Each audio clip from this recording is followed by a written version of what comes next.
अरे मीनल, तेरी टैक्सी आ गई बेटा, जल्दी कर वरना ट्रेन छूट जाएगी। मैं क्या करूं पापा? मम्मी को देखो ना, इन्हें एक हफ्ते से पता था कि मुझे आज जाना है, फिर भी अभी तक इनकी पैकिंग खत्म नहीं हुई। वाह, एक तो तू खुद से कुछ काम नहीं करती, ऊपर से मैं तेरी मदद कर रही हूँ पैकिंग करने में, तो तुझे उसमें भी दिक्कत है।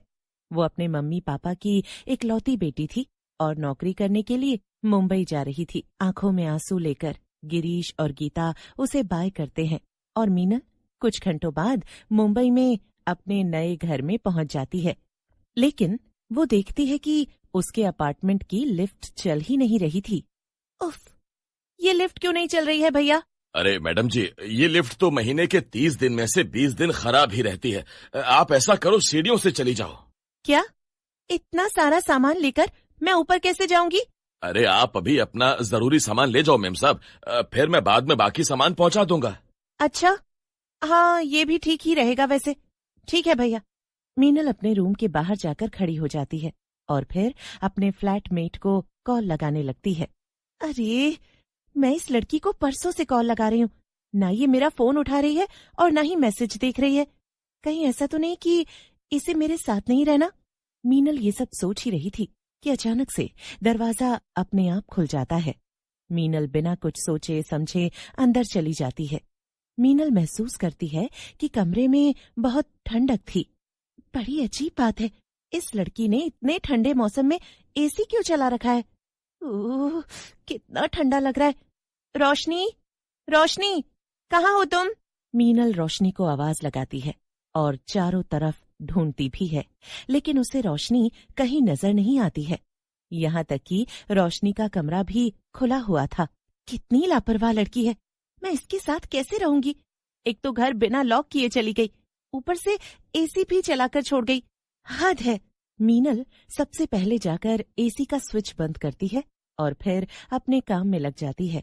उसे अपना सब सामान सेट करने में रात हो जाती है। हाँ माँ, पूछो मत, आज तो बहुत थक गई। हमें लगा था कि रोशनी तेरी मदद करेगी सब काम करने में, इसीलिए तो तुझे शेयरिंग पर घर दिलवाया था, लेकिन वो तो खुद ही लापता है। अब क्या कहूँ माँ, छोड़ो उसे। मीनल अपनी माँ से फोन पर बात कर रही थी कि तभी अचानक से दरवाजे की घंटी बजती है। मैंने पिज्जा मंगाया था माँ, मैं बाद में बात करती हूँ। मीनल जल्दी से फोन रखकर दरवाजे की तरफ जाती है, लेकिन तभी अचानक से उसे ऐसा लगता है जैसे रोशनी के कमरे में कोई बैठा हो। वो रुक जाती है और कमरे की तरफ देखती है। अरे ये क्या, अभी अभी ऐसा लगा जैसे कोई अंदर बैठा हो। नहीं नहीं, मैं तो घर में अकेली हूँ, जरूर मेरा वहम होगा। मीनल अंदर जाकर देखती है तो वहां कोई भी नहीं था, लेकिन कमरे में कुछ अजीब जरूर था। ठंड फिर से बढ़ गई थी। अरे, इस कमरे में ठंड इतनी क्यों है? तभी मीनल का ध्यान एसी की तरफ जाता है। वो फिर से ऑन था। अरे ये क्या, मैंने एसी ऑफ तो किया था, फिर ये। तभी डोरबेल दोबारा बजती है। ओफो, पिज्जा के बारे में तो भूल ही गई। आई, अभी आई, बस 2 मिनट। एसी ऑफ करके मीनल दरवाजा खोलने चली जाती है। बाहर पिज्जा डिलीवरी वाला खड़ा था। लाइए भैया पिज्जा। क्या लाऊं मैडम? पिज्जा तो वो मैडम ले गई ना, आप पैसे दीजिए। ये सुनकर मीनल चौंक जाती है। क्या, पिज्जा ले गई? कौन? मैं घर पर अकेली हूँ भाई साहब, ये क्या मजाक कर रहे हो? अरे मैडम, क्यों गरीब के पेट पर लात मार रही हो? अभी वो मैडम पिज्जा लेकर अंदर गई, अब आप जल्दी से पैसे दे दो ना। मीनल को कुछ समझ नहीं आ रहा था। वो तो दरवाजा खोलने अभी आई थी, तो पिज्जा लेकर घर के अंदर कौन गया? दरवाजा तो बंद था। मीनल डरते हुए पलटकर देखती है, मगर घर के अंदर कोई आहट नहीं थी। भैया आप यहीं रुकिए, मैं अंदर देखकर आती हूँ। मीनल डरते हुए अंदर आती है। घर में काफी ठंडक थी। मीनल रसोई में जाकर देखती है। हाँ, ये डिब्बा यहाँ कैसे? मैंने तो ये लिया ही नहीं। आखिर ये सब हो क्या रहा है? मुझे कुछ ठीक नहीं लग रहा। मीनल अपना सिर पकड़कर याद करने की कोशिश करने लगती है। पिछले कुछ दिनों से मैं चीजें भूलने लगी हूँ। कहीं ऐसा तो नहीं कि मैंने ही ये बॉक्स लाकर रखा हो? हे भगवान, ये क्या हो रहा है? तभी बाहर से वो डिलीवरी वाला आवाज लगाता है। हाँ हाँ भैया, अभी आई। मीनल पर्स से पैसे निकालकर डिलीवरी वाले को दे देती है और अंदर आ जाती है, मगर अभी भी उसे अजीब सी बेचैनी हो रही थी। भला ऐसा कैसे हो सकता है? पिज्जा अंदर लेकर कौन आया? कहीं अभी भी घर में कोई है तो नहीं? क्या करूं क्या करूं? हाँ, एक बार पूरे घर की अच्छे से तलाशी ले लेती हूँ और धीमे धीमे बाकी कमरों की तरफ बढ़ती है। पहले रोशनी का कमरा देखती हूँ, फिर उसमें ताला लगा दूंगी, फिर अपने कमरे में चेक करूंगी। हाँ, ये ठीक रहेगा। मीनल रोशनी के कमरे में जाती है। सब कुछ वैसा ही था, वहां कोई भी नहीं था। बाहर निकलकर मीनल उस कमरे में ताला लगा देती है। ये क्या, कहीं भी कोई नहीं है? भला ऐसा कैसे हो सकता है? फिर वो पिज्जा और वो नहीं नहीं, मैं ज्यादा सोच रही हूँ। मुझे खाकर सो जाना चाहिए, कल से जॉब पर भी जाना है। मीनल पिज्जा खाकर अपने कमरे में लेट जाती है। उसे बहुत तेज नींद आ रही थी, मगर तभी उसे एक ख्याल आता है। मैंने सब जगह देख लिया था, मगर मेरी अलमारी में तो देखा ही नहीं। ये बहुत बड़ी है, अगर कोई इसके अंदर हुआ तो?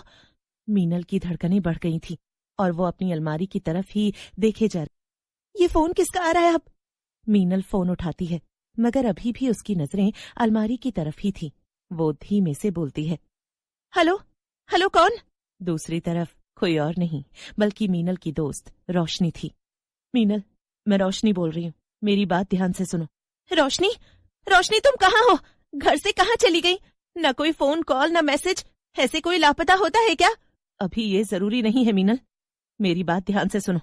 हमारे उस नए घर में कुछ है, अभी के अभी वहां से निकल जाओ, वरना वो तुम्हें छोड़ेगी नहीं। क्या? कौन नहीं छोड़ेगी रोशनी? उस नए घर में एक चुड़ैल है, वहां से निकल जाओ मीनल, तुम वहां अकेली नहीं हो। वहां वो। अचानक से फोन का सिग्नल जाने लगता है और फोन कट जाता है। हेलो हेलो रोशनी? तभी रोशनी की आवाज फिर से आती है, लेकिन इस बार फोन से नहीं बल्कि अलमारी के अंदर से। हाँ मीनल, मैं यहाँ हूँ, इस अलमारी के अंदर। रोशनी, तुम? ये सब क्या हो रहा है?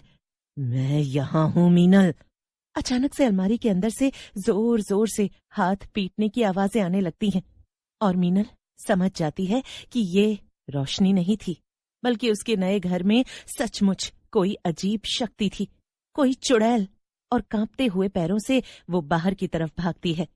आ! बचाओ! मीनल पीछे पलटकर देखती है, मगर वहां कोई भी नहीं था।